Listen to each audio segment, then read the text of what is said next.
வீட்டுல கோழி அடிச்சு குழம்பு வைக்கிறோம். எந்த போயிட்டு கோழியை பிடிச்சு குழம்பு வைக்கிறதுக்கு கோழி ப்ளீஸ் கம் அப்படின்னா வருமா? கோழி சட்டி குழம்புல கொதிச்சிட்டு இருக்குது வா அப்படின்னா வருமா?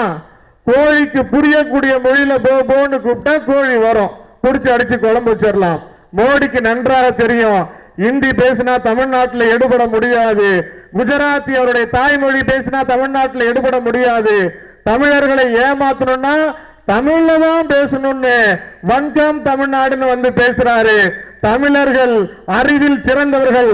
தந்தை பெரியார், பேரறிஞர் அண்ணா, தலைவர் கலைஞரால் பண்படுத்தப்பட்டவர்கள். நீ தமிழ்நாட்டில் வந்து தலையில தண்ணி குடிச்சு காட்டினாலும் 40க்கு 40 தமிழ்நாட்டில் உதய சூரியன் தான் உதிக்கும் என்று அறுதியிட்டு கூறிய மக்கள் தமிழ்நாட்டினுடைய மக்கள். அப்ப தமிழ்நாட்டை வஞ்சிக்கக்கூடிய சக்திகள் யார்? தமிழ்நாடு வளரக்கூடாது என்று நினைப்பவர்கள் யார் அப்படிங்கிறத படம் போட்டு காமிச்ச ஒரே தலைவராக தமிழ்நாட்டினுடைய முதலமைச்சர் நம்முடைய கழக தலைவர் இருக்கிறார்.